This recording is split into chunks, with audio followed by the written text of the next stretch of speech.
The story of Bishaharir Puthi.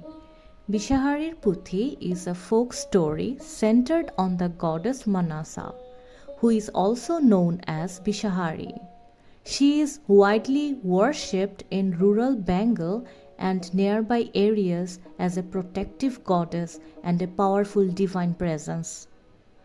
Bishaharir Puthi was first written in the year 1253, according to the long-standing oral tradition. The story comes from the Manasa Mongol Kavya tradition of medieval Bengal, which developed between the 13th and 18th centuries. This tradition includes auspicious narrative poems focused on local deities, especially Manasa. These stories reflect village life by combining mythology, human suffering, social conflict, and divine action. In many folk narratives, Manasa or Bishahari is described as the daughter of Shiva, though in several regional traditions she appears as an independent and powerful goddess. In present-day Bangladesh, Bishaharir Puthi was most widely practiced in the northern regions, particularly Bogura, Mahasthangarh area, Rajshahi, Rangpur, Dinajpur and Mymensingh, where strong traditions of Manasa worship and Puthi reading existed. A central and emotional part of Bishaharir Puthi is the story of Behula and Lakhinder. After Lakhinder dies on their wedding night, Behula carries his body on a long journey, and her devotion and strength finally lead to his return to life.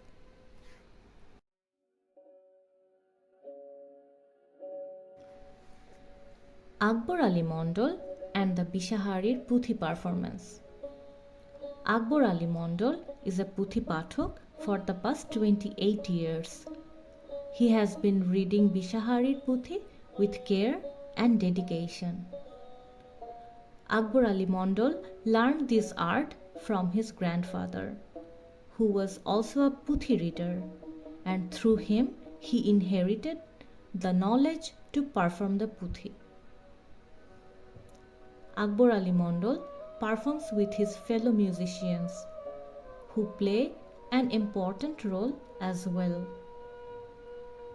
Muhammad Zakir Hussain, as the Ektara player, provided a musical base that supports the flow of the narration. Robin Sarkar Rabbi, on the tabla, adds the rhythm of the performance. It was recently shared with urban audiences through a live performance at Drig Gallery, Dhaka, as part of the exhibition Singing Groove, curated by ASM Rezaur Rahman and organized by Drig. Through their collective effort, Akbar Ali Mondol and his fellow performers have helped bring a nearly lost cultural practice back into public life.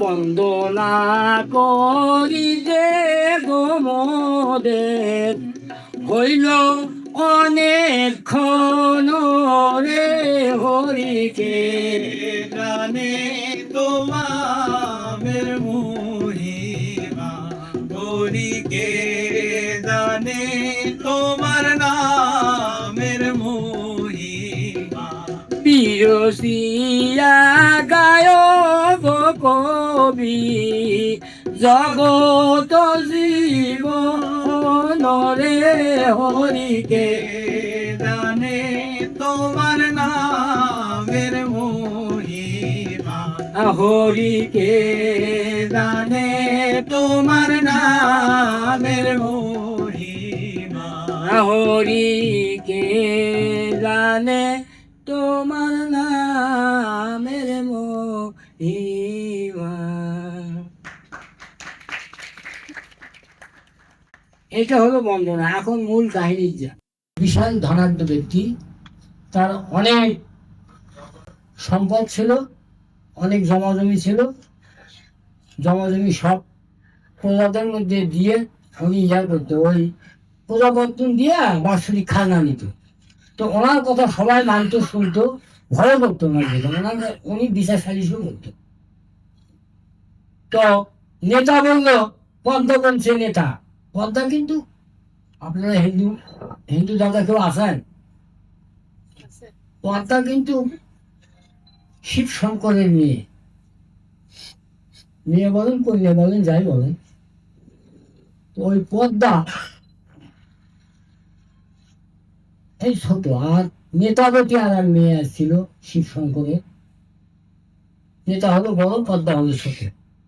নেতার ব্যবহার ভালো এবং তার চারিত্রিক দিক দিয়ে সে খুবই ভালো, শান্ত।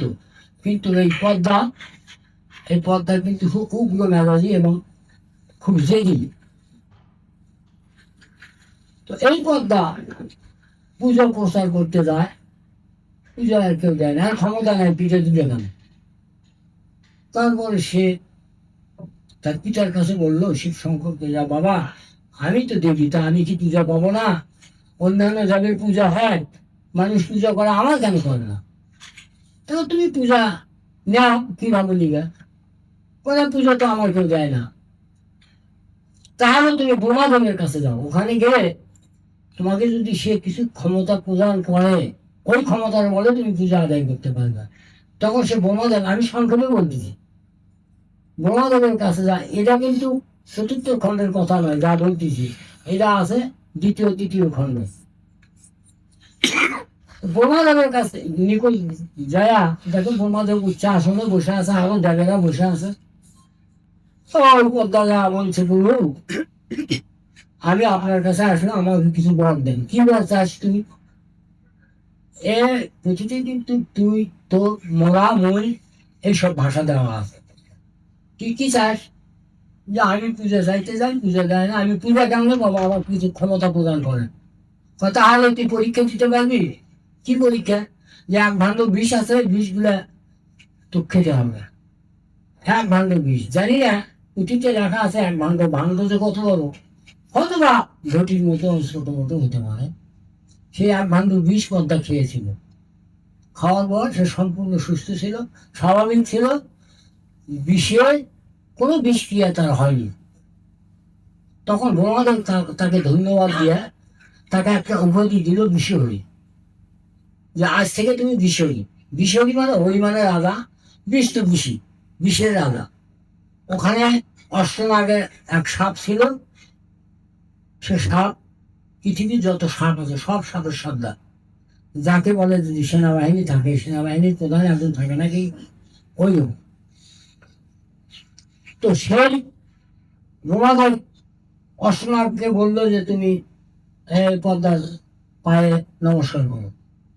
তখন ওই অষ্টনাগ পদ্মার পায়ে নমস্কার করলো এবং পদ্মাকে মা বলে ডাকলো। যখন মা বলে ডাকলো, সেদিন থেকে হলো ওই অষ্টনাগের মা পদ্মা। পদ্মার কিন্তু বউ না। পদ্মাও বলে, অষ্টনাগের মাতাও বলে, বিষহরি বলে, মনসা দেবীও বলে, তারপরে ঠাকুরানী ব্রাহ্মণী, শিবসুতা, শিব শঙ্করের জি, এই সমস্ত কথা কিন্তু লেখা আছে। পদ্মা কিন্তু ওই একটা পদ্মাই। যখন সে এই ক্ষমতাগুলো পাইল, তখন তার বড় দিদি, ওই যে নেতা, নেতার কাছে বললো, দিদি আমি কার কাছে যাবো পূজা চাইতে, আমি সেটা বলেন। তখন নেতা বললো, তুই এক কাজ কর, চাপাবতীপুর, একটা জায়গার তিনটে না, চাপাবতীপুরও বলে, চম্পকনগরও বলে, চাপালীনগরও বলে। ওই চাপালীনগর যা, ওখানে 4 সদাগর যদি তোর পূজা যায়, তারা আর কারো জানে জানে তো ঘুরতে হবে না। ওই আগলোকই যথেষ্ট। ওই আগলোক যদি তোর পূজা যায়, ওর দেখা দেখি সারা পৃথিবী তোর পূজা প্রচার হবে। তখন সে গেছিল 4 সদাগরের কাছে। 4 সদাগরকে যা বললো, উনি দরবার করে আসতেছিল, রাস্তার মধ্যে দেখা পদ্মা, মাথায় তো সাপ, ফোনা তুলে আসে অষ্টনাগ। যা বলছে, দাদা আমি আসলাম। তো বলছে, তুই কে? আমি পদ্মা, কি হয়েছে, কেন আমার কাছে কি দরকার? আমি আপনার কাছে আসলাম আমার পূজার জন্য, আমার পূজাটা আপনাকে করতে হবে। তুই সর এখান থেকে, লাঠির বাড়ি দিয়ে কিন্তু ঠিক করবো তো। পূজা চাই আমার কাছে, আমি তো পূজা দেবো, তোর তো জন্মই ঠিক নেই। আসলে পদ্মা এবং নেতা এদের মাও নেই, এরা কিভাবে জন্ম হয়েছে এগুলো কথা বলতে গেলে যাক থাকবে না। হিন্দুদের কথা, ঠিক আছে, এগুলো অনেক দূরের কথা থাক। তো বলছিল তোর তো জন্মেরই ছেলে ঠিক নাই, তোকে পুজো দেবো আমি, সেই আশা করে এখানে এসেছিস। পূজা যদি না দেয় তাহলে আপনার যে 6টা পুত্র আছে, আমি কিন্তু আমার সাপের দংশনে আপনার 6 ছেলেকে মানব। 400 টাকা তো রাগ করে হাতে লাঠি ছিল একটা হেমতলের আশা, ওই আশা দিয়ে পদ্মার কোমরে মারছিল বাড়ি। পদ্মা বাড়ি খেয়ে ওখান থেকে অপমান হয়ে পিতাকে যা বললো যে বাবা আমি তো পুজো চাইতে গেছিলাম 4 সদাগরের কাছে, ও তো পুজো দিল না। পুজো তো দেয়নি না দেয়, কিন্তু আমাকে সে প্রহার করছে, মারছে। বাপ তো তার অনুষ্ঠিত জন্ম, বাপের একটু দয়াও হয়েছে। তা বলছে যে ঠিক আছে, আমি তোকে অর্ডার দিলাম, পুজো আদায় করতে যা করার আগে তুই করবি, তবে 4 সদাগরকে যেন জানে মারিসে, ও আমার ভক্ত, ও আমার পূজা করে, ওকে যেন মারিসে। তারপরে তুই কেমনি পুজো আদায় করবি ক, আমি তোকে খোলা হুকুম দিলাম। যদি 4 সদাগর আমার কাছে কোনো অভিযোগ দেয়, আমি সেটা নাকচ করে দেব। পদ্মা তো একটু শক্তি পাইল, তখন নেতার সাথে যুক্তি করে, তার বড় দিদির সাথে যুক্তি করে, আমি সংক্ষেপে বলতেছি, কালনাগিনী পাঠাইলো 4 সদাগরের 6 ছেলেকে দংশন করার জন্য। কালনাগিনী গেল, তো 4 সদাগরের একটা ছেলে আসছিল, তো বড় লোক মানুষ, ছায়া গান্ধীর ঘরে সে রেস্ট নিচ্ছিল, বড় ছেলে। তো ওই সাপ যা ওই ছেলেকে আগে কামড় মারছে, যখন কামড় দিছে তখন ও চিৎকার করছে আমাকে সাপে কামড়াইলো। তখন এক এক করে ভাইয়েরা আসছে তাকে উদ্ধার করার জন্য। একসাথে যদি সবাই আসে তাহলে একটা কথা, ওই যায় যে আছে তাকে একটা করে থবর মারে। এইভাবে মারতে মারতে 6 ছেলে যখন মারা যায়, 4 সদাগর তো পাগল হয়ে গেল। 6টা ছেলেকে বিবাহ করাইছে, তাদের বধূ আছে বাড়িতে। তো 4 সদাগর বললো যে কি আর করার, মারা গেছে যে এখন শ্মশানে নিয়ে যায়, একটু দহ করা লাগবে, পোড়াইতে হবে। তখন ওদের নিয়ে যা নদীর ঘাটে শ্মশানে নিয়ে গেল। পদ্মাবতী তখন এক রাক্ষসিনী বললে ওই যে 7 সদাগরের 6 ছেলে যেন ফুটতে না পারে, তুই ওখানে বারণ করে দে, 7 সদাগরের 6 ছেলের লাশ উদ্ধার করবি, এগুলো আমার দরকার আছে একদিন, এবং এগুলো তুই তত্ত্বাবধানে রাখিস, একটারও যেন এই লাশের নদীনামা না হয়। তো যারা পূর্ণ নিয়ে গিয়েছিল, যখনই বাঘ গেছে ওখানে ওরা থাকে, কেউ দিকে দৌড় লাশ ছেড়ে ওই লাশগুলো রাক্ষসিনী নিয়ে যা, তারই তত্ত্বাবধানে রাখছিল। এই গেল 7 সদাগরের 6 ছেলের কথা। 7 সদাগর তখন পাগল হয় না যে কি এলো, এখন 6টা পুত্র মধু বাড়িতে, এরা তো বাপ মায়ের বাড়িতে যাবে না, পিতা মাতার বাড়ির দিকে যাবে, হিন্দু দিকে যায়, এদের আর কোথাও বিবাহ হবে না, জ্বালা কত। এখন এইগুলো ভরণ পোষণ দেয় কি, 4 সদাগর তো পাগল 6 ছেলের জন্য। তো তারা মহাপাত্র ছিল, সে তার পরামর্শ দিত, বলছিল সদাগর সাহেব যা হবার তা তো হয়েই গেছে, আপনি বাণিজ্য করতে যান, দেশে থাকলে টেনশন লাগবে, বাণিজ্য করতে গেলে দূর দেশে গেলে আপনার টেনশন কমবে, আপনি হাতে ছেলেদের কথা ভুলে থাকতে পারবেন। তো 4 সদাগর লোকজন নিয়ে বাণিজ্য করতে গেছিল। 14টা নৌকা, তার মধ্যে একটা নৌকা হলো, ওর নাম কি বাবা, মধুকর। মধুকর, সে মধুকরে ছিল শুধু লোকজন, আর সবগুলো নৌকা ছিল মালামাল। তখন তো রাস্তাঘাট ছিল না, পানি পথে ব্যবসা বাণিজ্য করতে, তখন তো বাণিজ্য করতে গেলে বাণিজ্য করা ভালো অর্জন করছে, ভালো লাভ করছে, বাড়িতে ফেরার পথে পদ্মা তখন চাঁদ সদাগর যখন কালিদাও সাগরে আসছে, চাঁদ সদাগর বলছে, "এ, আজ কোথায় যাবি? পূজা দিবি না নৌকা ডুবাবো?" তো আমি তোর মতো কালী পূজা দেবো না। যখন এই কথা বলছে পদ্মার কপটে ওখানে ঘূর্ণিঝড় শুরু হয়ে গেছে। ঘূর্ণিঝড়ের কবলে পড়ে মালমাত্রা সহ নৌকা সহ সব নদী গর্ভে বিলীন হয়ে গেল। শুধু চাঁদ সদাগর বেঁচে ছিল। ও 7 দিন পর যখন একটু, যাকে বলে হুঁশ না কি বলে না আপনারা, তখন সেই সেন্স ফিরে পেল। পাওয়ার পর দেখে আমি বাড়ির মধ্যে পড়ে, তখন পরনে কাপড় নাই, পানির স্রোতে কাপড় চলে গেছে নিচে। তো উনি গাছের পাতাতে কোনো মতো ইজ্জত থাকে, ওনাকে কষ্ট দিয়েছেন পদ্মার খুবই। উনি নিজের বাড়িতে গেছে 3 মাস পর। তারপরে সেখানে 6টা পুত্রবধূ যে ছিল, হারি 6টা বধূ, এরাও মারছে। তার নিজের স্ত্রী নাম সনিকা, ও মারছে, চিনতে পারেনি, মনে করছে পাগল। তো যখন বলছিল যে আমাকে তোমরা মেরো না, আমি 6টা ছেলের জন্য পাগল, আমাকে তোমরা মারতেছ, আমাকে তোমরা চেনো না, তখন ওরা বলছিল যে এই যে অন্ধকারের মধ্যে কাজ নাই যাবে না। আর উনি এসে দেখে একটু সদাগর মারা ভুল হয়ে গেল, তখন ওনার পাও ধরে ক্ষমা দিচ্ছে। ওরা উনিও বলছে যে আমার তোমার তো আর দোষ নাই, দোষ আমার।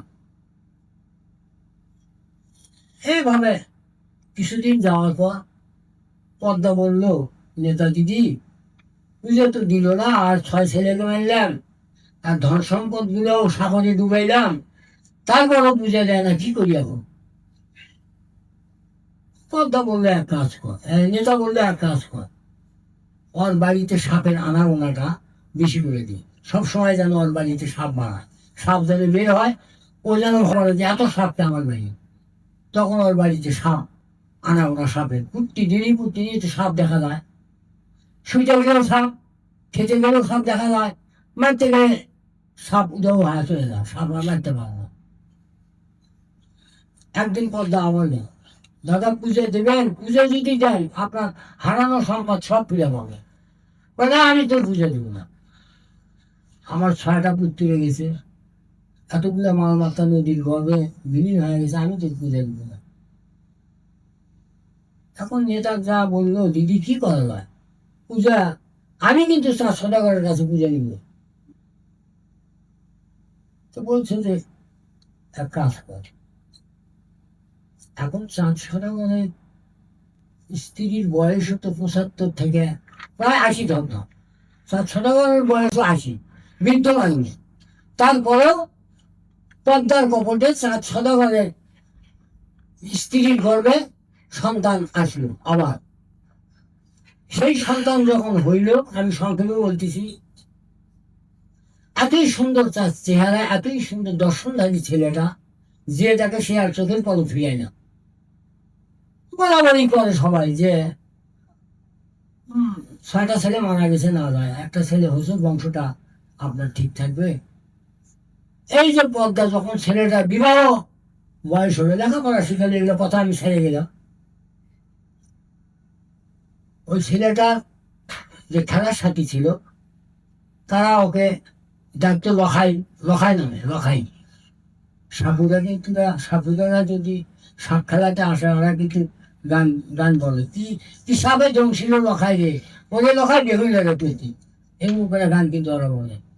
তো ওর খেলার সাথে যারা বন্ধু ভাবো তারাই বলতো লখাই। ওর নাম রাখছিল বাবা লক্ষ্মীদার। বাবা লক্ষ্মীদার, মাও বাবা করে বেশি ডাকতো সুন্দরের জন্য।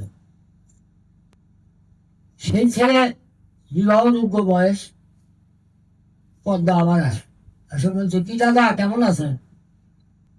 4 সদাগর বলছে যে তুই আবার আমার কাছে শখ মেশেনি, শখ মিটলো করে, আপনি পুজো দিনই তো আমার শখ। না, আমি তোর পুজো দেবো না, বলে আমার পুজো যদি না দেন তাহলে এই ছেলে কিন্তু আপনার বিয়ের বাসনে মারবে বলে দিলাম। এই ছেলেকে যেদিন বিবাহ করাবে ওই দিনে আপনার এই ছেলেকে আমি সর্বদংশনে মারব। 4 সদাগর বললো যে আমি ছেলে বিবাহ করাবো না, যদি বাসন না হয় তাহলে, বাসন না হলে আমি মারবো না। 4 সদাগর ফোন করে বসলো আমি ছেলে বিবাহ করাবো না। এটা কি হলো? বিবাহ না করালে হলো কত বয়স হয়েছে। তো নেতা বললো দিদি কি করা যায়, ও তো ফোন করে বসেছে ছেলে বিবাহ করাবে না। পাহাড়ে ধর ওই ফোন, তুই যা তো স্বপ্নে ওই ছেলেকে তুই স্বপ্ন দেখা, স্বপ্নে যেন তোকে বিবাহ করতে চা, তুই সে যুদ্ধি কর। তখন পদ্মা চলে গেল, লক্ষ্মীন্দা লেখাপড়া করে শুইছে, শুয়ে ঘুম ধরছে। পদ্মা তার শেহরে অপরূপ এক সুন্দরী বেশ ধারণ করে তার শেহরে বসে তাকে স্বপ্নাচ্ছে, স্বপ্ন দেখাচ্ছে। যাই ওঠো, আমি তোমাকে ভালোবাসি, কিন্তু লজ্জায় শরমে তোমাকে বলতেও পারি না আমি তোমাকে চাই, তুমি কি আমাকে চাও না? ও স্বপ্নে দেখতেছে লক্ষ্মীন্দর। এখানে স্বপ্ন দেখা বলতেছে তুমি যদি আমাকে পেতে চাও তাহলে এখনই ওই যে বাড়ির পাশে একটা দিঘি আছে, ওই দিঘিতে একটা ঘাট আছে, স্নান করার ঘাট, ওই ঘাটে গেলে আমার দেখা পাবো। তুমি যদি আমাকে চাও তাহলে তাড়াতাড়ি উঠে এসো। এখানে এই সমন একে দেখাইলো, দেখাইয়া করছে কি ওই পদ্মা লক্ষ্মীন্দরের মামি আসছিল কৌশল্যা দেবী। আমি এগুলো কি আপনার ভালো লাগতেছে? আমি বলতেছি এই জন্য তারা বুঝতে পারবেন না যে ঘটনাটা কি। কৌশল্যা দেবী 10 বছর হলে বিবাহ হয়েছে, বাচ্চা হয়নি। অনেক পূজা পার্বণ করছে, অনেক দেব দেবীর কাছে ধর্ণা ধরছে, অনেক মানত করছে, বাচ্চা হয় না।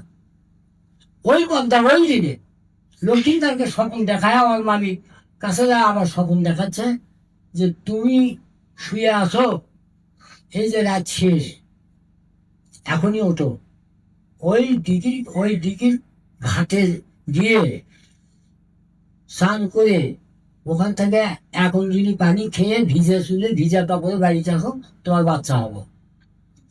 আমার মামি যখন এই স্বপ্ন দেখলো, আমার মামি তখন উঠেই স্বামীকেও আর ডাকেনি, স্বপ্নে বলছে যে কেউ যেন না জানে, তুমি শুধু ঘাটে যাইবা, স্নান করবা, পানি খাবা, ভিজে চুলে ভিজা কাপড়ে বাড়িতে আসবা।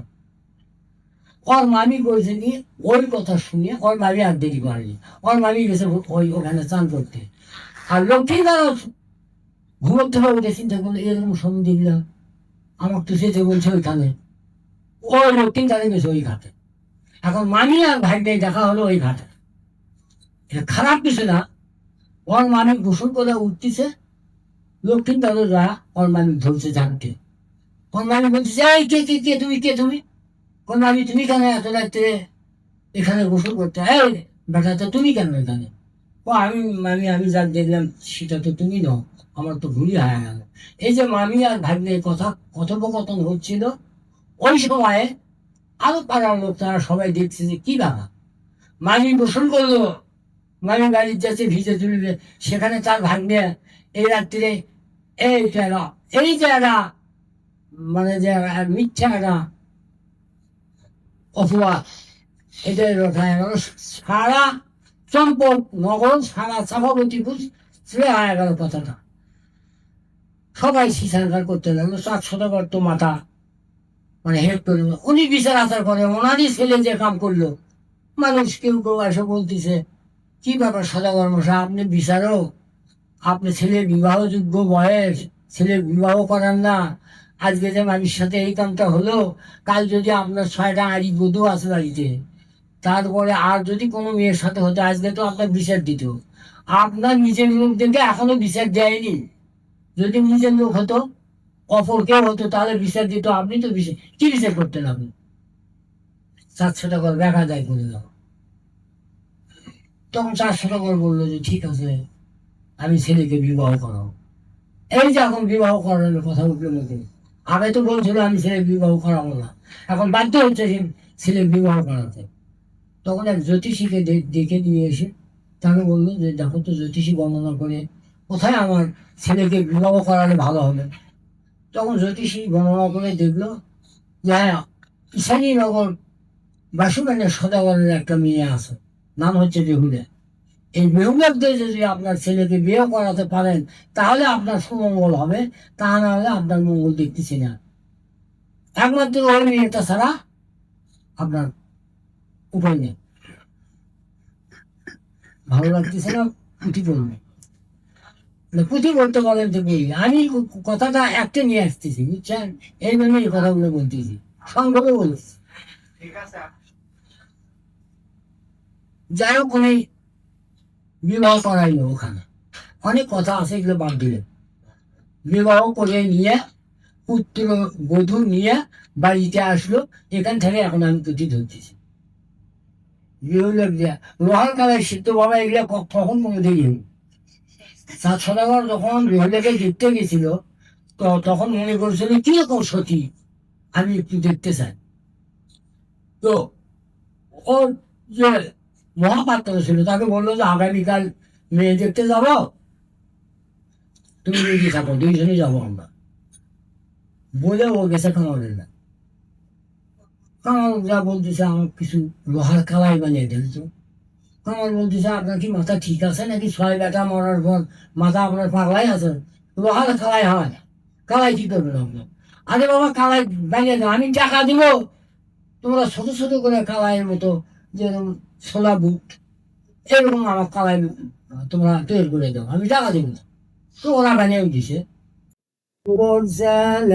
সোনায় সোনা বধু পৌঁছালে রে, বধু পৌঁছালে সোনায়, ওরে বিয়া করি পুত্র বধূ আইলেন ঘরে, ওরে বধূ পৌঁছালে সোনায়, সোনা বধূ পরশালে রে, বধূ পরশালে সোনায়, ওরে বইতে চলে সোনা সখী গণের সঙ্গে, ওরে বধূ একবার পরশালে সোনায়, ওরে বালাকে বলিয়া লইল অতি মহারঙ্গে, ওরে বধূ পৌঁছালে সোনায়, সোনা বধূ পরশালে রে, বধূ পরশালে সোনায়, ওরে পুত্র বধূ দুজনে করলো নমস্কার, ওরে বধূ পরশালে সোনায়, ওরে জয় জয় শনিকা বলিল সপ্তবার, ওরে বধূ পরশালে সোনায়, সোনা বধূ পরশালে রে, বধূ পরশালে সোনায়, ওরে বালার মস্তকে দিল দুবলায় আরো ধান, ওরে বধূ পরশালে সোনায়, ওরে আশেপাশে ছিটাইয়া দিল বুয়া পান, ওরে বধূ পরশালে সোনায়, সোনা বধূ পরশালে রে, বধূ পরশালে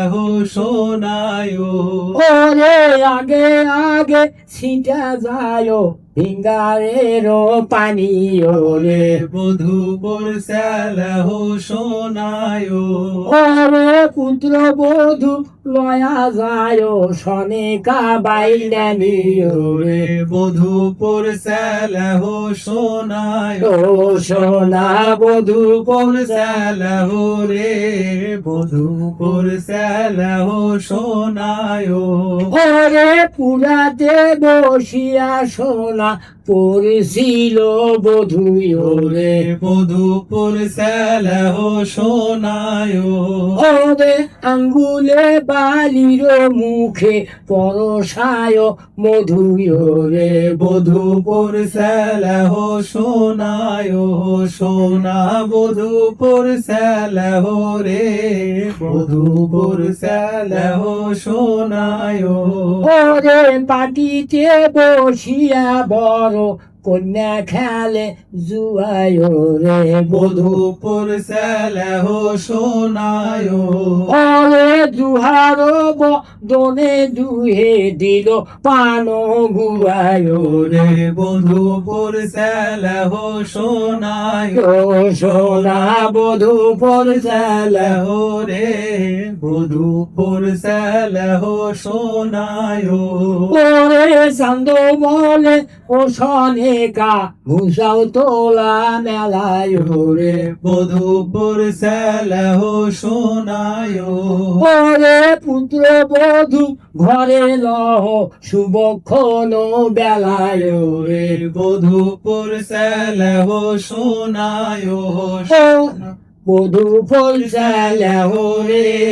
বধূপুর সেলহ সোনায় ওরে সাধু বলে রায়গণ কি করিবে রঙ্গে ওরে বধূপুর সেলহ সোনায় ওরে বিষম বিবাদ মোর বিশহরীর সঙ্গে ওরে বধূপুর সেলহ সোনায় সোনা বধূপুর সেলহ রে বধূপুর সেলহ সোনায় ওরে শুভ রাত্রি যদি পোহায় জাগরণে ওরে বধূপুর সেলহ সোনায় ওরে কাল সকালে করিও রঙ্গ যত লয় মনে ওরে বধূপুর সেলহ সোনায় সোনা বধূপুর সেলহ রে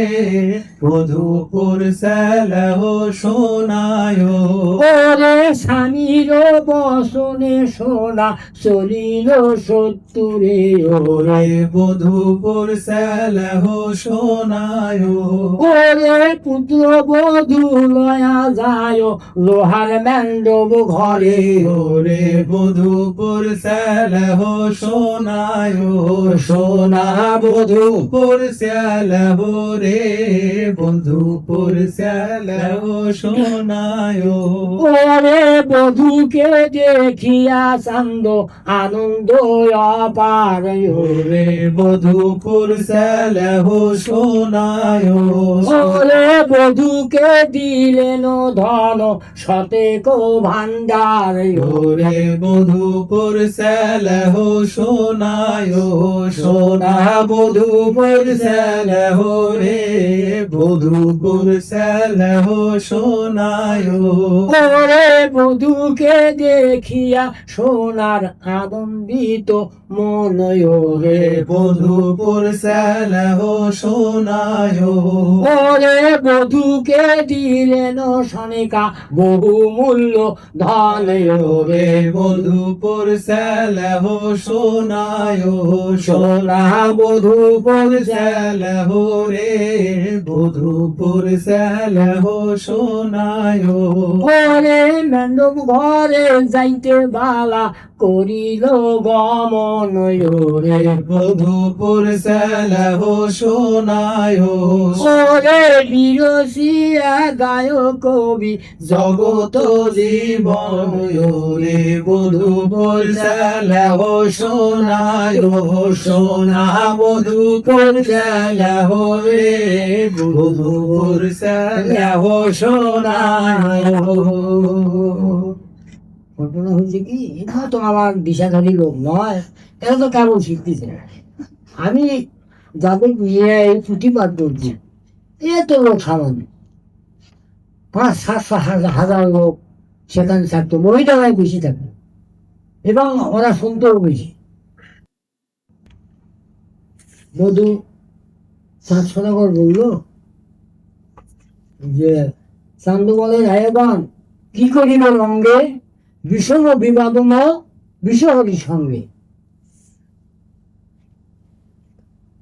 তো বেহুলা তো জানে না এমন কথা নয়। বেহুলার যখন 10 বছর বয়স, আমার কথা বলা লাগতেছে, আপনাদের কি বলবো? বেহুলার বয়স যখন 10 বছর, তখন ওর সখীকে সঙ্গে করে নিয়ে চান করতে গেছিল এক পুকুর ঘাটে। তো পুকুর ঘাটে গোসল করতে, এই তো গোসল করে ঘাট গেলাম, এই হিন্দু করে স্নান কর। তো স্নান করতে গিয়ে দেখে ওইখানে এক বৃদ্ধা ব্রাহ্মণী গোসল করতেছে, স্নান করতেছে। তো ওরাও নামছে, ওরা তো ছেড়ে দিলে মানুষ, 10 বছর বয়স আর কি, কৈশোর জীবন কেমন। তো গোসল ওই সাঁতার কাটতে বেহুলার পায়ের পানি ওই বামনির গায়ে ছিটে গেছিল। তখন বামনি তাকে অভিশাপ দিল, হ্যাঁ ছিড়ি, তোর পায়ের পানি আমার গাও দিলি, বাসনাকে তোর স্বামীর মধ্যে সর্বদংশনে।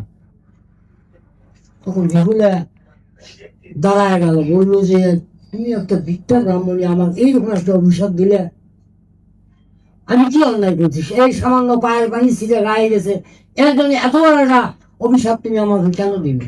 সত্যি কি আমার স্বামী সর্বদংশনে মারা যাবে বাসনাতে? হ্যাঁ হ্যাঁ, আমি যা বলছি সেটাই হবে, এটার কোনো বিকল্প নাই, তোর স্বামী বাসনাতে মারা যাবে। তবে একটা কথা, বাসনাতে যদি এখন যেরকম কুমারী আছিস, ওই রকম কুমারী যদি থাকতে পারিস, তোর স্বামী যেন তোকে স্পর্শ করতে না পারে, তোর স্বামী যেন তোকে শুইতে না পারে, তোর স্বামী মারা যাবে, এর কোনো বিকল্প নাই, কেউ রোধ করতে পারবে না।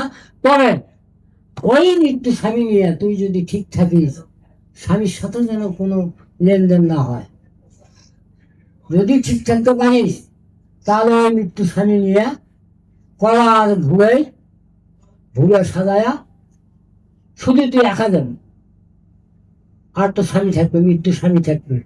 কলার ঘুরে একা নিয়ে সাগরে তো 6 মাস যেতে হবে দেবপুরে। দেবপুরে গেলে আমি তো স্বামীকে দিয়ে দেব। তবে কথা একটাই, তোকে ব্রত পালন করতে হবে কি, 6 মাস যে পানিতে যাবি, 6 মাস তোকে উপবাস পালন করতে হবে। বলছিল এটা কি সম্ভব? 6 মাস না খায় মানুষ থাকতে পারে? আরে বেটি, থাকতে পারবো না পারবো সেটা তো আমার ব্যাপার, তবে তৃষ্ণা লাগলে পানির উপর দিয়ে ভেসে যাবি, সাগরের পানি খাবি, তৃষ্ণাও নিবারণ হবে, ক্ষুধাও থাকবে না। আর যে 6 মাস তুই যাবি, তোর বিপদ আসলে আমাকে স্মরণ করিস, আমি তোর বিপদ থেকে রক্ষা করব। তবে একটা আবার সাবধান করে দিচ্ছি, বাসনাতে তোর স্বামী যেন তোকে ছুঁইতে না পারে, বোলাইতে যেন না পারে, মনে থাকবে তো? আর যদি তুই একান্তই তোর স্বামীর সাথে তোরা যদি মিলন হয়, তাহলে ওই মিলনের শেষ, তোর আর স্বামীর দেখা যাবে না। এখন ঘটনাটা বেজে গেছে, এই বেহুলা এই কথা আগেই জানছে, যখন তোর বিবাহ হওয়ার আগে। এখন সেই বাসন ঘরে গেলে এখন তার অবস্থাটা কি হবে, এইটা একটু মনে শুনি। ঘরে যাইতে বেহুলা কতগুলো অশুভ লক্ষণ দেখছে, শুভ নয়, অশুভ লক্ষণ। যখন বাসন ঘরে যায়, 4-6 বাড়ির থেকে বাসন ঘরটা একটু দূরে।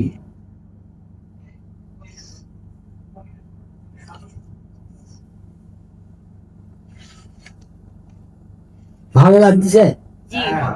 ভালো লাগে, কবি আর যদি কল্পনা ভালো লাগে।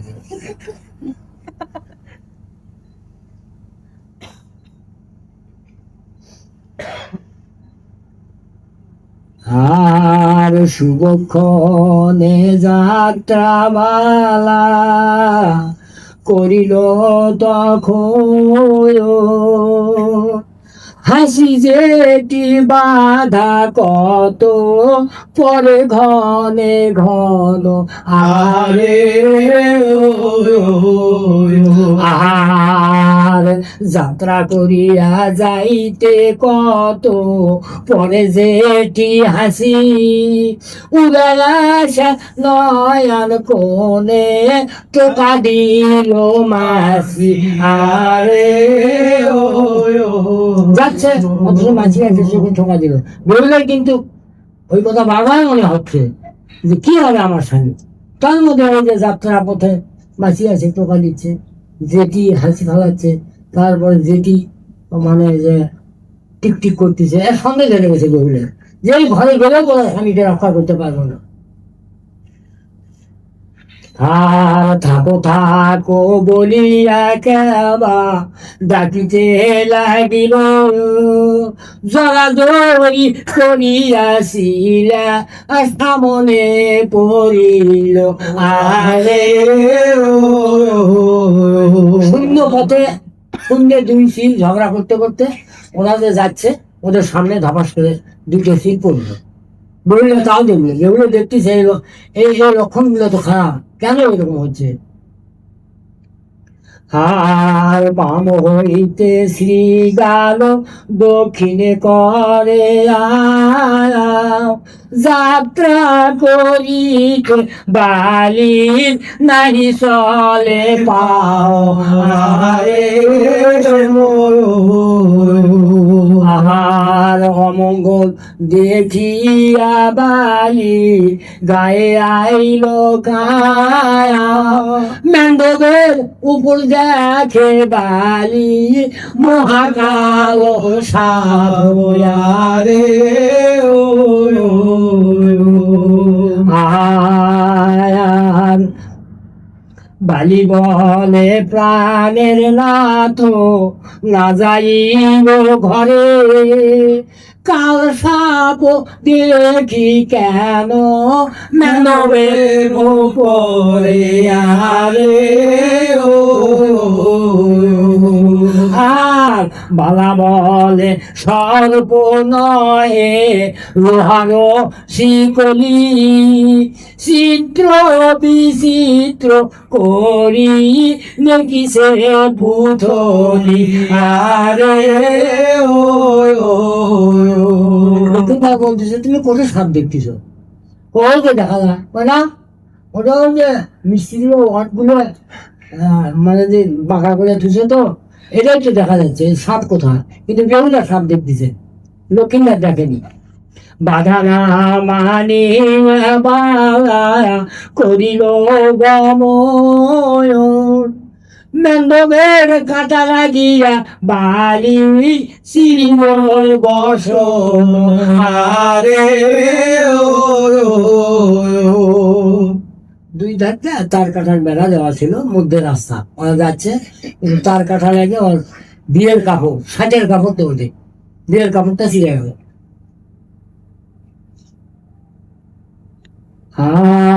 আর বিচ্ছাদ ভাবিয়া বালি স্বামীর আগে কয়, বিয়া রাত্রে বসন সেরে ভাগ্যে কি বেহয়। আরে আর বালা বলে বিদ্যা ধরি চিন্তা কি কারণ, একখানের বদলে দিব ও দশানি বসন। আরে আর ও বাধা ফেলিয়া বালা গমন করিল, বালার বাম হস্ত লাগিয়া বালি সন্ধির মশা গেল। আর তাহা দেখি বিদ্যা ধরি ভাগরে কপালা, আমি অভাগিনী ভাগ্যে না হইবে ভালো। আরে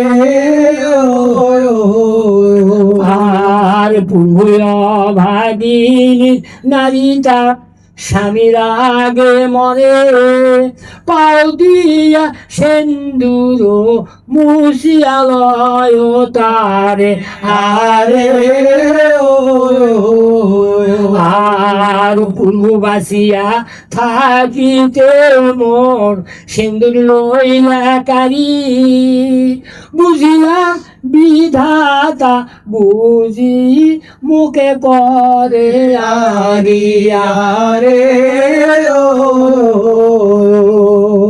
আর হরিষে বিছাদে বালি মেল ঘরে যায়, জগত জীবন কবি বিয়সি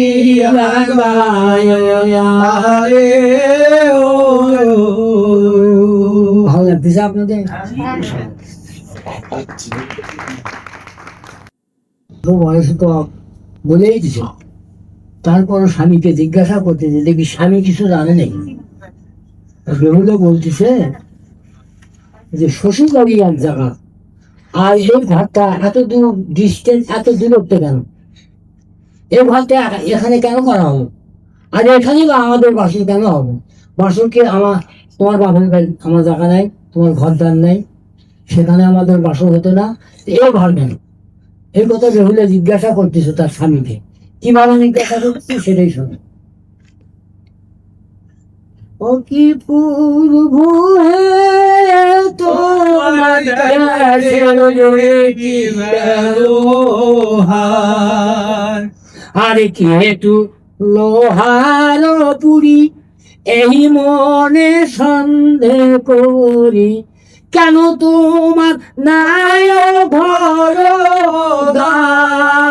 কি প্রভু হে তোমার দেশের কি ব্যবহার।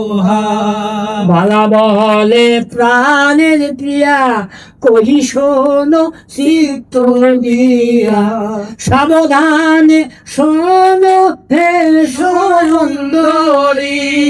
কি প্রভু হে তোমার দেশের কি ব্যবহার। সর্বে খাইছে ছয় ভাই, বলতেছে লক্ষ্মীদা যে সাপে, ছয় ভাই সাপে খাইছে। সর্বে খাইছে ছয় ভাই এই মনে সন্দেহ পাই, লোহার মন্দিরে বাস করি। কি প্রভু হে তোমার দেশের কি ব্যবহার। বালি বলে প্রাণের নাথ, কহ মোরে সেই তথ্য, ছয় ভাই খাইল কেন স্থাপে? কি প্রভু হে তোমার দেশের কি ব্যবহার। আর বালা বলে অধিকারী, অধিকার মানে ওর বাপ, লক্ষ্মীন্দরের বাপই তো অধিকারী এখানকার, তাই বলতেছে। বালা বলে অধিকারী না বুঝিল বিশরি, বিবাদ করিল দুষ্ট পাপে। কি প্রভু হে তোমার দেশের কি ব্যবহার। দ্বাদশ বৎসর ভরি, 12 বছর থেকে পূজা চায় পদ্মার, কিন্তু পূজা যায় না, তাই বলতেছে। দ্বাদশ বৎসর ধরি পূজা মাঙ্গে বিশরি, লাগে না সারিল পিতার পুরী। কি প্রভু হে তোমার দেশের কি ব্যবহার। জগত জীবন কয় এ কথা অন্যথা নয়, অবশ্য বেহুলে হবে আরি।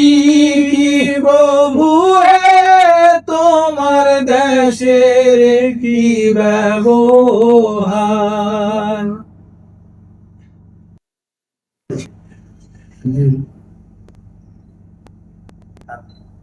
তোরা নাটক ঘরের মধ্যে থাকলো, সবে মাত্র শুনবে, এই মাত্র যে ঢুকলো, আমরা যখন এসে বলছি তখন এখন পাশের সঙ্গে দেখা, বুঝলেন তো, নতুন বউ তো বলতেছে ইয়া কম পাশা খেল, মহিলা বলতেছে না আমি পাশা খেলবো, আমি পাশা খেলবো, পাশা খেলা ঠকলে আপনার কি দেবো? তাই তুমি যদি ঠকো তো তোমার কে বন্ধ দিল আমার, আর যদি আমি ঠকি তাহলে আমি তোমার অদ্ন অবলম্বন যাই আমি এর হাতে। মহিলা বলতেছে ওই খেলাতে আমি গাই দিব। তা লক্ষ্মীন্দর বলছে যে তুমি এরকম সরে সরে থাকতেছো, তার মানেটা তোমার ভঙ্গরটা খুঁজছো, আমি তো আমুক নাকি? বলতেছে না দেরি আছে। বেহুলা কিন্তু তার ধরা ছোঁয়ার বাহিরে, ওর কাছে ধরা দিচ্ছে না, ওকে বুঝাচ্ছে, তাও তো বুঝবান না। ওকে বলতেছে যে পাশা খেলা বাদ দাও, না পাশা খেলো, পাশা খেলাও। তো পাশা খেলতে খেলতে ওর আওয়াজ, এখন একটা কথা এখানে না বললেই নয়, বলাও ঠিক না। তো ও ওর ওর তো স্ত্রীকে ধরতে গেছে, বেহুলা বলছে খবরদার আমার সামনে আসতে পারবে না। কেন তুমি এরকম আমার সাথে এরকম ব্যবহার করতেছো কেন? বলে না আমার বয়স হয়নি এখন, আমার বয়স কম আছে। তোমরা এই দেশের লোককে এইরকমই যে বিবাহ করে নিয়ে এসে বাসরাতেই তার স্ত্রীর সাথে মিলেমিশা করতে হবে? বেহুলা এই কথা বলতেছে। আমার বয়সও আরো কিছুদিন যাক, মানে বেহুলা দেখতেছে রাতটা আমি কিভাবে কাটাই, এই তো মারাই যান। তারপর আমি নিজেই চিন্তা করতেছে আমি সমস্ত রাত জেগে থাকবো, দেখবি সাপ কেমনি আছে আমার স্বামীকে দংশন করে। এদিকেও সাবধান হচ্ছে, ওদিকেও পদ্মার কথা মনে হচ্ছে।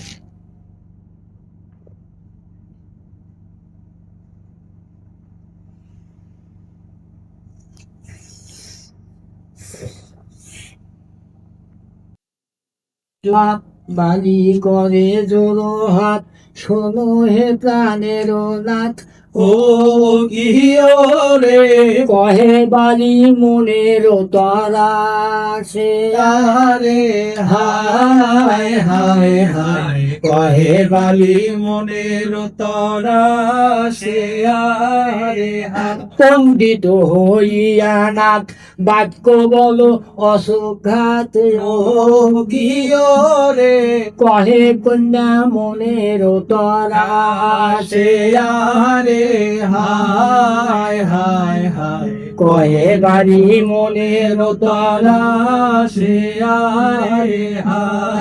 আর বিয়ার রাত্রে নিজ পতি কি লাগে মা মোহরতি, ও গিয়রে না হইল বছরে 6 মাস, আরে হায় হায় হায়, না হইল বছর 6 মাস আরে হায়। আর শুনিয়া চম্পকের লোকে কি বলো বলি এ তোকে, ও গিয়রে সকলে করিবে উপহাস, আরে হায় হায় হায়, সকলে করিবে উপহাস আরে হায়।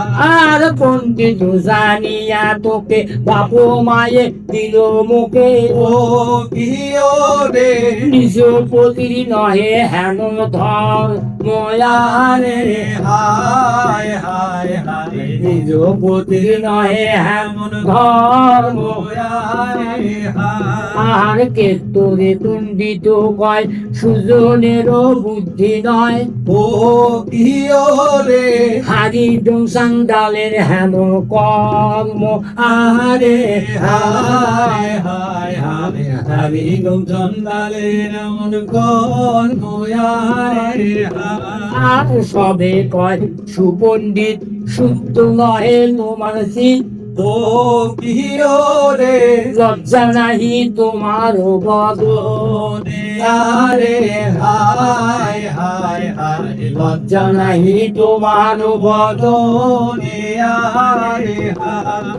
হারি চান্দাল জাতি তারাও পালে 3 রাতি, ও গিয়রে হেন কর্ম করো কি কারণে, আরে হায় হায় হায়, হেন কর্ম করো কি কারণে আরে হায়। আর আমি নারী শিশুমতি ইবা জানি রঙ্গরতি, ও গিয়রে ভয়ে মর প্রাণ নহে স্থির, আরে হায় হায় হায়, ভয়ে মোরে প্রাণ নহে স্থির আরে হায়।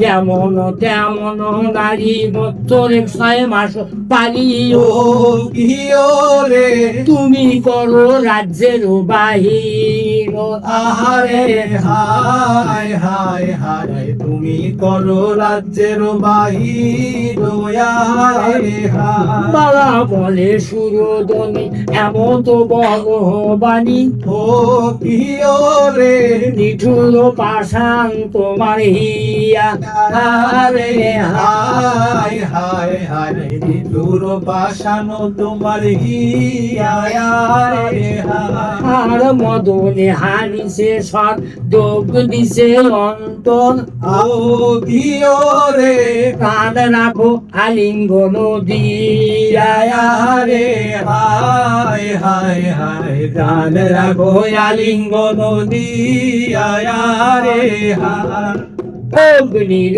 দহন যায় নাহি সহন ও প্রিয় রে অগ্নি চাপ নাহি সয়গীয় আরে হায় হায় হায় অগ্নি তাপ নাহি সয়গীয় রে হায় যুগীর প্রমোশনে পুরুষ সংসার মনে ও প্রিয় রে শোনো শোনো বাণী আরো শিব রে হায় হায় হায় শোনো শোনো বাণী আরো রে হায় যখন ফুটিল ফুল তখন সে অলিকুল ও প্রিয় রে নিদ্রায় করিলে কিবা হয় রে হায় হায় হায় নিন্দায় পড়িলে বিবাহ রে হায় মন সারো মায়া বড় পদয়তি মনোহর ও প্রিয় রে জগত জীবন কবি পায় রে হায় হায় হায় জগত জীবন কবি রে হায়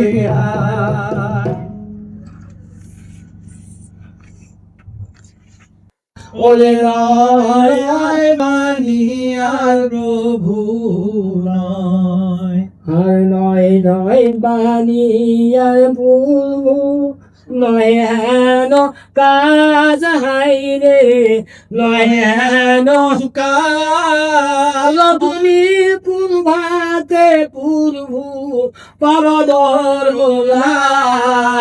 রে নয় নয় বাণী আর প্রভু নয় না বলো না বলো পূর্ব না বলো হেন বাণী হাই রে না বলো হেন বাণী অজুয়াকাতর ডরে হালে জানো খানি ওরে নয় প্রভু নয় আর বালাঙ্গো বসনে বাড়ি কাঁপে ওঠে হিয়া হায় রে গাবে ওঠে হীরা হস্তি বিকল লানো সিংহকে দেখিয়া ওরে নয় নয় বাণী আর প্রভু নয় আর কাঁচা ডালিম খাইলে পূর্ব সেও লাগে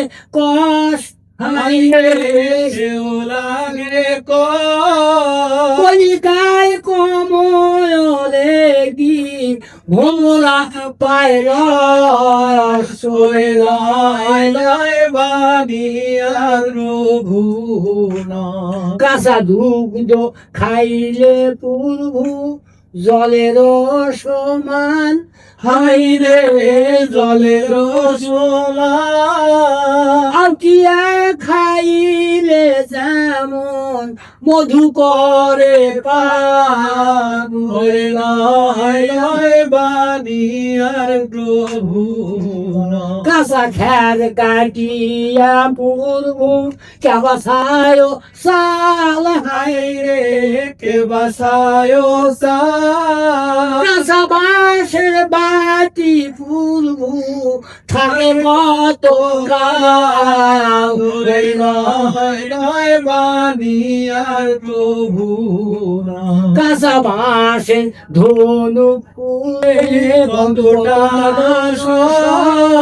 ফুটনা বাদুরে খাইলে কলা ভালো নয় ওরে নয় নয় বাণী আর প্রভু নয় আজিয়া নতুন গাছ নীতি শেষ জল হাইরে নীতি শেষ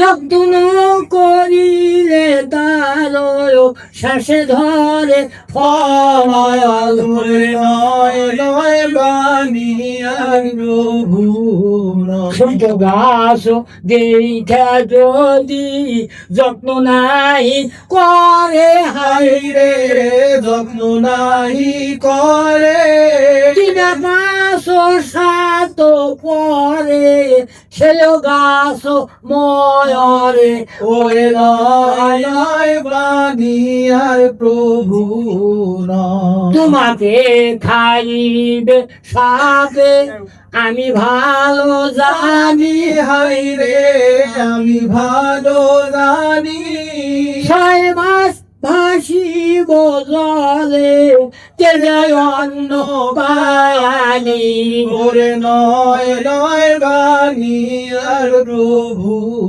নয় 6 মাস ভাসিয়া জলে জিয়াইতে সাই হাইরে জিয়াইতে তাতে যদি পরিহর ধর্মের দোহাই ওই নয় নয় বাণী আর প্রভু নয় দোহাই ও শুনিয়া বালা সারিল নিঃশ্বাস হাইরে ছাড়িল নিঃশ্বাস জগত জীবন কয় মশার দাস ওরে নয় বাণী আর প্রভু নয় আসলে দিশা নাহলে সেই পুঁথি পড়া তবে আমি কেন এত ওই সাপের নাই বাদিয়ে দিলাম কিন্তু আমি যে তোমার বাপের বাড়িতে খায় আছি বিবাহ যখন বিবাহ করা আছে তখন বাড়িতে তখন তো ভাত খাইনি এখন রাত 12টা আমার কিছু খেতে দাও বেউমা দেখতেছে স্বামী তো মারা দাও এই আমার কাছে যা চালু সেটা তো আমি দিলাম না তারপরেও এখন খাবার খাচ্ছে তা না খেলে কেমন হয় খাইতে যাচ্ছে ম্যান্ডম ঘরের মতো কোনো খাদ্য নেই আমি সংক্ষেপে মুখেই বলতেছি কথাগুলো দিশে দিয়ে বললে অনেক সময় নেই দিশে শুনবেন মুখেই বলবো মুখেই বলি আর সময় আছে কত 15 মিনিট এই মানুষগুলো যদি না ওঠে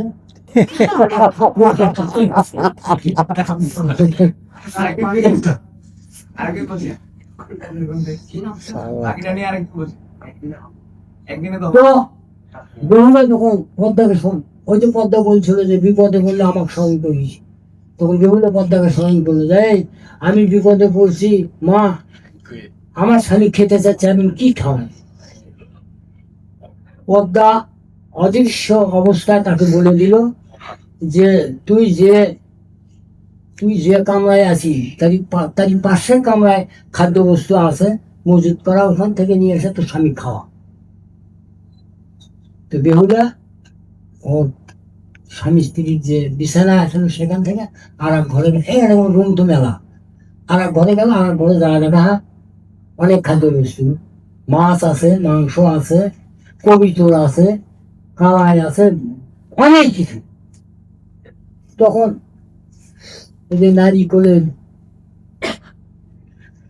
ছোলা ছিল ম্যান্ডম ঘরে কি জন্য রাখা আসলো জানি না সেই নারী কোলে রেখে ওই ভাত তো একটা কিন্তু ওই তরকারি ওই রান্না করলো প্রায়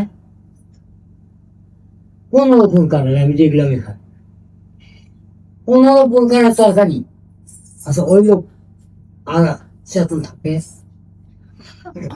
লক্ষ্মীদার ঘুরে গেছে ও রান্না করতে করতে লক্ষ্মীদার ঘুম এসে গেছে এখন বিভিন্ন চিন্তা করতেছে এত কষ্ট করে এই রান্না গুলো করলেন স্বামী যদি ডাক দেয় উঠে আর কোন কাছে শুরু করে ভেজাল তো কর্মী খানি আবার যদি এই কাঁচা ঘুম থেকে ডাক দেই যদি কয় যে তাহলে ডাকলে কে এখন যাও তখন কি এবার ভাব করতেছে তো স্বামী আগর চন্দন সুগন্ধি ছিটে ছিটে দিচ্ছে যে তাও তবে যদি চেতন ভয় পায় খাদ্যগুলোর অবস্থা, কিন্তু ও তো পারে না, চেতন পারে না। এখন পদ্মা নেতা যুক্তি করতেছে যে বাসন ঘরে যে বেহুলিয়া গেল, লক্ষ্মীদার গেল, কি ব্যবস্থা করবি, এ কথা বলতেছে নেতা। তো দিদি কি করা যায়? বলে কি করা যায় মানে, এই যে স্যার সরোবর প্রায় কয়েক হাজার লোক ওই বাসন ঘরের চতুর্দিকে প্রহরা রাখছে।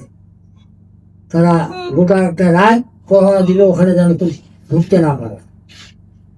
স্যার সরোবর বলছে যে ভাই আপনারা কষ্ট করে হলেও একটা রাত আপনারা এই পাহারা দেন, কালকে সকালে আপনাদের সম্মানী ভাতা দিয়ে বিদায় দিবে। তো এতগুলো লোক চতুর্দিকে আছে, কি করা যায়? তবে নিজে আমি বুড়ি পাঠিয়ে দিই, ওই বুড়ি যা ঘুম দিয়ে আসুক, গোটা সম্পূর্ণ জগৎ সবাই ঢুকে যাবে, কেউ দেখে থাকবে না, যত প্রাণী আছে, জীব থাকি প্রাণী যত। তো আমি সংগ্রহ করতেছি, তখন নিজরানি বুড়িকে পাঠাইলো পদ্মা। নিজরানি সেখানে যায় তার ঝুলি ঝাড়িয়ে ঝুলি যা ছিল ঘুম সম্পূর্ণ দিল। কিছুক্ষণের মধ্যে একবারে সম্পূর্ণ নিশ্চুপ। ওই যে পাহাড়া ছিল এরা কাঁচায় কাঁচায় পড়ে গেছে, এরকম ঠিক নেই। বেহুলা লক্ষ্মীদারও ঘুমিয়ে গেছে। বেহুলা তো স্বামী খাটে সে ছিল না, সে মেঝেতে বিছানা করেছে, ওরাও ঘুমিয়ে গেছে। ওই সুযোগে পদ্মা তখন কাল নাগিনী রথে করে নিয়ে যায় ওই যে ম্যান্ডবে ছিল, ওই যে সিদ্ধ। তা এখন নাগিনী বলতেছে আমার যে দেহ সে ঢুকবো কিভাবে?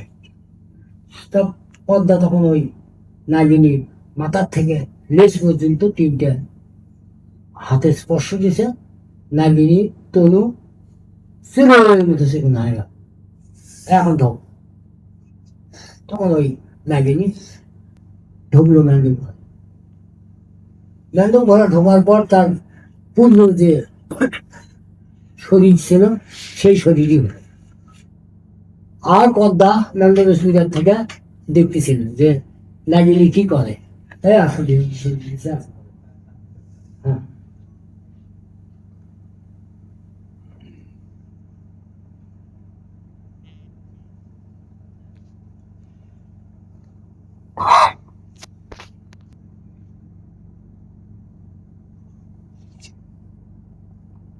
সাপ তো হুমকি দিলে সাপ সবগুলো সাপক জানিয়ে কোন সাপ যাবে, কেউ যাবে লক্ষ্মীনারায়ণকে দংশন করার জন্য, কোনো সাপ যেতে চায় না। তো পদ্মা বলছে কি হলো, তোমরা নিশ্চয় কে যাবা? তো আপনারা ঢোকা সাপ চেনেন, ঢোকা চেনেন, আপনারা ঢোকা কি করেন?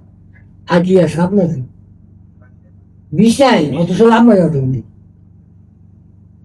গায়ে রং হলুদ, ওই সব পানি থেকে মাছ খাও। ওটা বোধহয় সুতান আলী সাপ ছিল। হ্যাঁ, ধোড়া সুতান আলী তো বলেন তো সে কথা। ওই ধোড়া আপনারা ওটা বলছে যে আমি কাকা, ওটা 14 বুঝ দিল পদ্মা, সুতান আলী, 14 বুঝ দিল ধোড়া। ডোরানা। ধোড়া যাচ্ছে লক্ষ্মীনারায়ণ দংশন করার জন্য, রাস্তার মধ্যে যাওয়া দেখে ধিয়াল চেনেন না আপনারা? ধিয়াল না কি বলো, যে মাছ ঢোকে কিন্তু বাড়াতে পারে না, কি কয় আমরা কই গেলু, আমাদের গাইবান্ধা এলাকা গেলু বলে, গেলু পাড়া আছে ঢুকলে আর মাছ বাড়ায় না।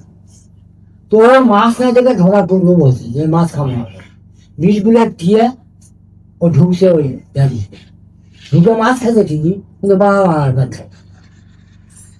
যে নেতা বলতে চাই তুই যে অজগুলি এগুলো দিয়ে পাঠাচ্ছ ওখানে, এদিকে কাম তো ধরাও এখন তোমাকে এই যাই মাছ মারে এই যদি আসে তোর লাখ না করে ঠিক করবি বলে তাড়াতাড়ি যা ধরা ছেড়ে দিই, ধরা গুল দিয়ে আসে। পদ্মা এসে দেখে যা ধরা তো ওর মধ্যে ঢুকছে, বাড়াও পাচ্ছে না।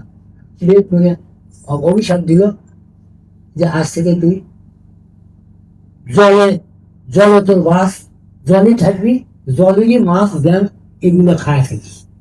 ধরার বিষয় নেয়, ওগুলো খায় থাকে। যাক, এত কথা বলিলে পাশে পদ্মা, ওই পদ্মা ওইটা সাপ নিয়ে যায় জিনিস আছে। নাগিনী ঢুকলো, নাগিনী ঢোকার পর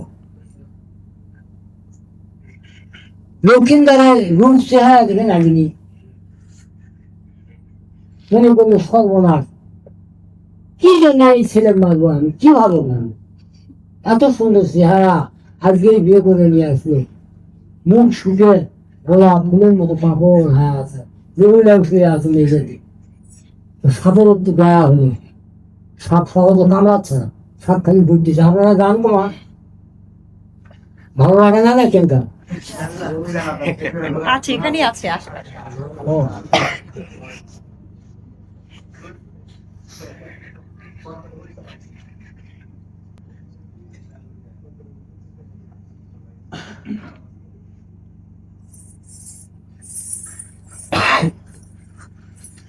সাপ পদ্মা তো ওখান থেকে দেখতেছে যে সাপ কি করতেছে, সাপ খালি ঘুরতেছে, না তো ভালো নেই, কিন্তু দংশন করতেছে। ও আরে কান্দে, ও আরে কান্দে কালো নাগ রে, ও আরে কান্দে কান্দে কালো নাগ রে, বালার পানে সারে, রে কি মতে দোষী গো বালাক, বড় লাগে দয়া, আরে কান্দে, ও আরে কান্দে কালো নাগ রে, ও আরে শিওরে দালায়া নাগিনী বালার পানে সারে, ও দেখিয়া বালার রূপ করে হায়, হায় কান্দে, ও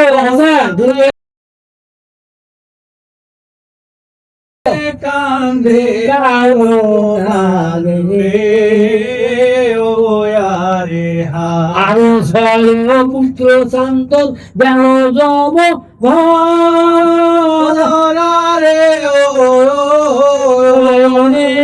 সেই মতো জানি আমি বালা লক্ষ্মীন্দর, আরে কান্দে, ও আরে কান্দে কালো নাগ রে, ও আরে আগে যদি জানি বালা এত রূপ ধরে, আরে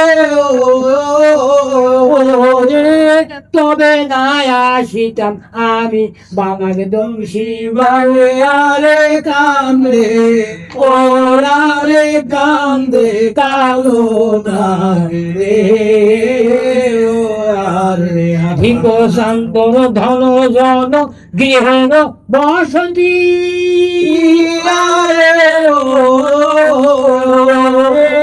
বিবাদ করিয়া কেন না পোজে পদ্মাবতী, আরে কান্দে, ও আরে কান্দে কালো নাগ রে, ও আরে মনসা নাম পোজে চান্দ মনে করিয়া রে,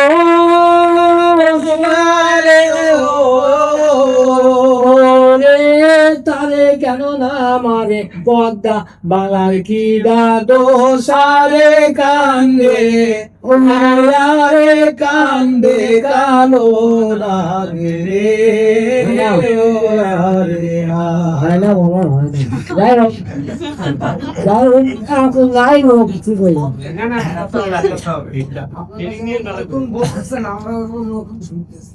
কান্না বলছে তাতেই বলে পুজো করে না,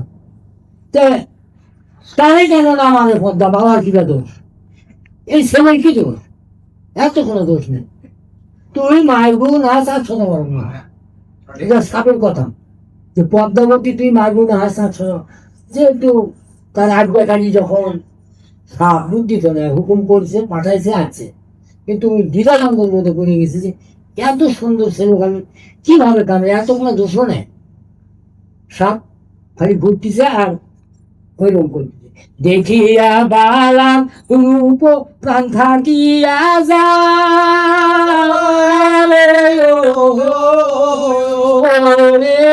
কি রূপে সহিবে শোক ইহা বাপ মায়ারে কান্দে অবয়ারে কান্দে কালো লাগে ওয়ারে রথ শুনে মনসা ডাকিয়া বলে বাণী আরে কার মুখ সাহবাসা ই কালো নাগিনী আরে কান্দে ও আরে কান্দে কালো নাগরে ও আরে জগ কহিলা বৃথা হলো সব আরে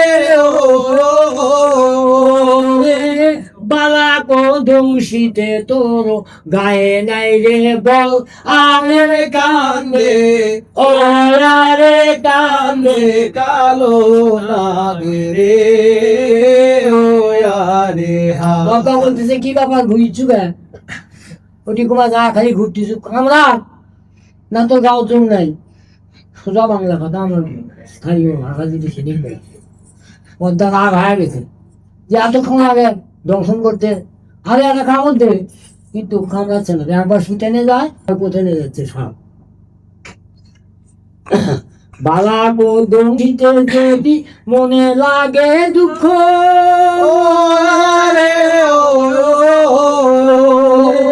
কি মতে অন্য সাপের কাছে দেখাইবা মুখ আরে কান্দে ও আরে কান্দে কালো নাগরে ও আরে বালা গো দংশিতে যদি পাইছে ফেলা পারে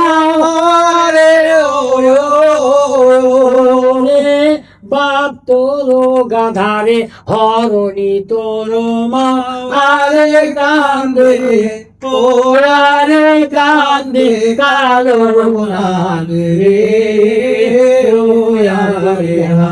মনসার বসনে নাগিনী ক্রোধে গাও জয় আরে ফিরিয়া বসিল বালার পালঙ্গের তলে আরে কান্দে ও আরে কান্দে কালো নাগরে ও আরে শিবর হইতে নাগিনী পচানেতে যায়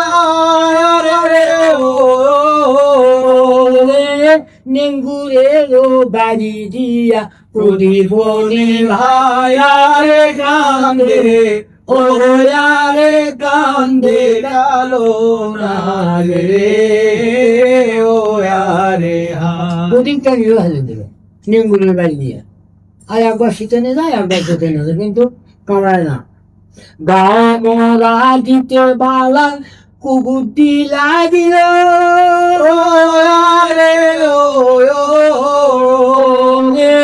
বালার বাম পদ যায়া নাগিনী মাথায় পড়িল আরে কান্দে ও আরে কান্দে কালো নাগরে ও আরে নাগিনী কয়রে বেমেসার জাতি আরে দোষে বেটা মোর মাথায় মারো লাদিয়া রে কান্দে ও আরে কান্দে কালো নাগরে ও আরে এহ দোষ খেয়ে মিনু বাসা দেখা তোর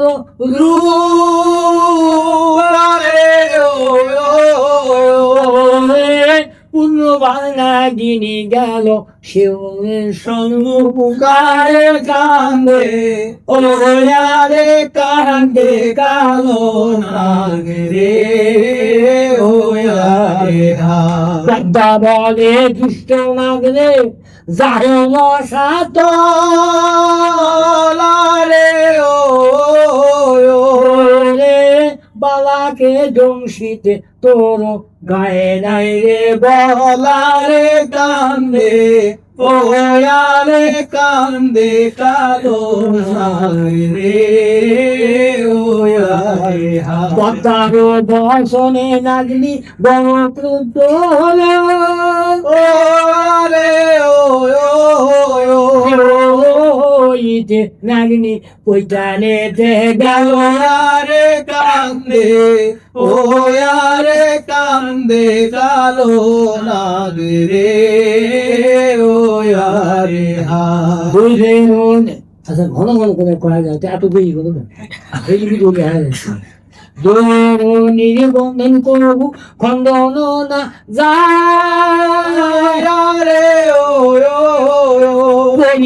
বালার পাও নাজিনীর মাথা আরে কান্দে ও আরে কান্দে কালো নাগ রে ও আরে এহো দোষ খেমিনু বাসা তোর দেখিয়া আরে ও রে সাতনো পাইলে মুয়ো যাই মুহিরি আরে কান্দে ও আরে কান্দে কালো নাগ রে ও আরে হায় হায় করে পদ্মা কাপে ধরে আরে ও রে নান্দু ঘরে হইলা নাগনি বালানো নফর আরে কান্দে ও আরে কান্দে কালো নাগ রে ও আরে সমুদ্রে আসিল বালার কুবুদ্ধি লাগিল আরে ও রে বালা বাম পদ যায় নাগনি মাথায় পড়িল আরে কান্দে ও আরে কান্দে কালো নাগ রে আরে সাক্ষী হইল যত দেবগণ আরে ও রে বিনা দোষে বালা মুখে তুলিল শরণ আরে কান্দে ও আরে কান্দে কালো নাগ রে ও আরে তিন দেব সাক্ষী করে দেবীময় শনি আরে ও রে দুই নাহি মারো বালা মারে বিষ হরি আরে কান্দে ও আরে কান্দে কালো নাগ রে ও আরে পদ্মার কথায় নাগনির কোদ জলে আরে রে সেই ক্রোধে নাগিনী বালাকে করে আরে কান্দে ও আরে কান্দে কালো নাগ রে ও আরে কনিষ্ঠ আঙ্গুলে বালা খাইল কাম আরে ও সাতন পাইয়া বালা করে ধর আরে কান্দে ও রাগে কান্দে কালো নাগ রে ও আরে নাগিনীকে ডাকিয়া বলেন পদ্মাবতী আরে ও রে কার্য সিদ্ধি হলো বাসা আইসো শীঘ্র গতি আরে কান্দে ও আরে কান্দে কালো নাগ রে ও আরে পদ্মার মনেতে হইল আনন্দ উল্লাস রে ও রে জগত জীবন গায় মনসার দাস দাসারে কান্দে ও হয় রে কান্দে কালো নাগ রে ও আরে হ্যাঁ তোমরা চারটে হবে হবে সামনে হবে যেহেতু সাপে দংশন করতে হবে এই আমি সেটা কয় দেবো লকিন্দর মারা যাবে তাহলে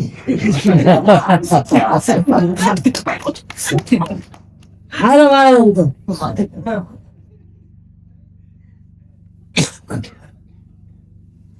নাগিনী করিল ঘাস বালা করে কালো রে হায় ওরে উঠে বালা গলিয়া আকুল মা দয়া রে হায় শুনবেন দিশে কোন বলেন বলেন বিষে তনু হইল কালা সহিতে না পারি জ্বালা রে হায় রে সর্বে বিষের মহাতা বয়া রে হায় উঠো উঠো সুন্দরী ঔষধ আনিয়া দে রে হায় রে ডাকি আনো আমার মা আবা বয়া রে হায় উঠো উঠো বানিয়ানি দেখি চন্দ্র মুখ খানি রে হায় রে আজি ভাগ্যে প্রাণ আছে রে হায়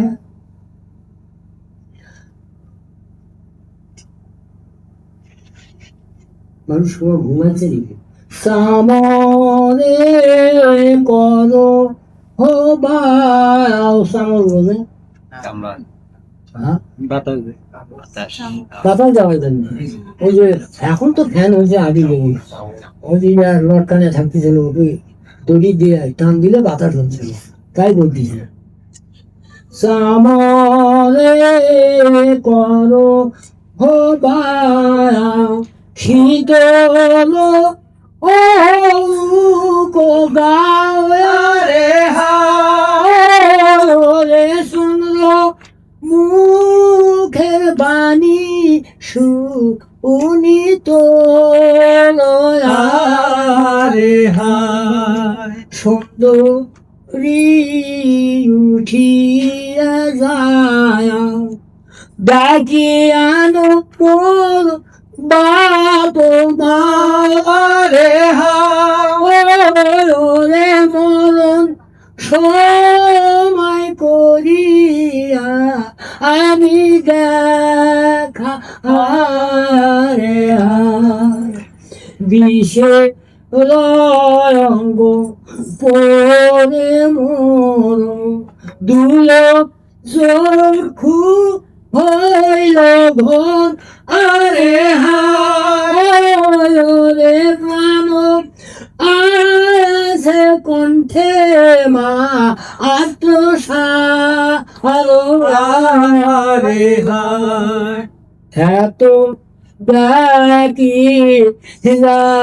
রাময়ানি সাত হলো ওরা পারো তুমি রে হায় রে তোমার আমার দেখানা আহিয়া রোয়া রে হায় কারি তোকে বিয়া করি আনিলা মনির পুরী রে হায় রে আজি পদ্মা বধিল ও আমাকে রে হায় মনে রইল দুঃখ ভায়া সুজিতে না পানু ধান আরে হা রে পুষি বারে না পারি ইনু তো কে আরে হা সবাই বিষ জ্বলিয়ায় ওঠে তৃষ্ণায় এ পরাণ ভাটে আরে হা ওরে উঠো বালি হয়া যা আগর আরে হা মরমের হিল দুঃখ না চন্দ্র মুখ আরে হা রে নাভ জিনু নতুন ও যৌবন আরে হা পিতা মাতা শীঘ্র করি ডাকি আলো বিদ্যা ধরি আরে হা রে প্রাণ যাও মোজন অনিল কোলে আরে হা বাইয়ার পর দারব পদ অতি মন হর আরে হা রে জগ জীব দেব অমি বলে আরে হা এখনো মরেনি বাদে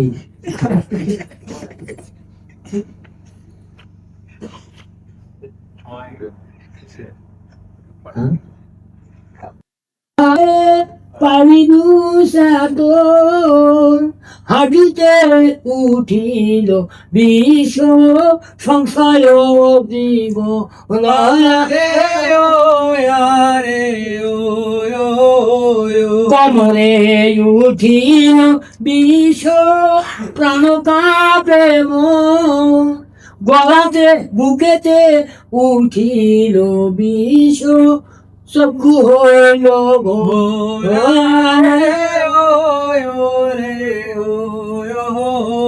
কণ্ঠাতে উঠিল বিশ্ব প্রাণ কাপে ধরে গলাতে উঠিল বিশ্ব বাক্য নাই সরে আরে ও আরে মস্তকে উঠিল বিষ ধরল চোখের মনি আদুবাও প্রাণ গেল সাহের মন্দিনী আরে ও আরে আমার তো একলা তো এটা পরে দিশে ধরা লোক থাকলে আমার এত ইয়ে করা লাগতো না লক্ষ্মীনা তো মারা গেলে আপনারা চলে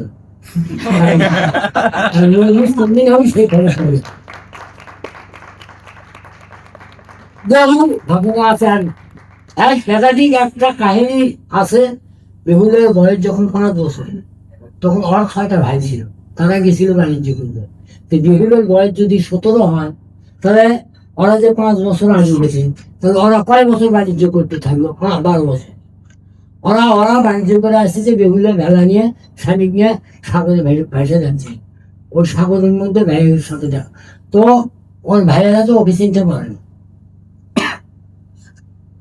ও ভাই সুন্দরী দিকে ওর বড় ভাই ওকে জোর করে নৌকে তুলে আনতে চাইছে কিন্তু ওর গায়ে আগুন লাগছে না তখন ওইখানে যখন পরিচয় হয় ভাই আর গুণী অগ্নি আর ভাই তখন এমন একটা ব্যাপারটি দর্শক বা শ্রোতারা কান্দে আগুন হয় সেটা বহু দূরে আছে এখন অতএব আজ এই পর্যন্ত ক্ষুধা হবে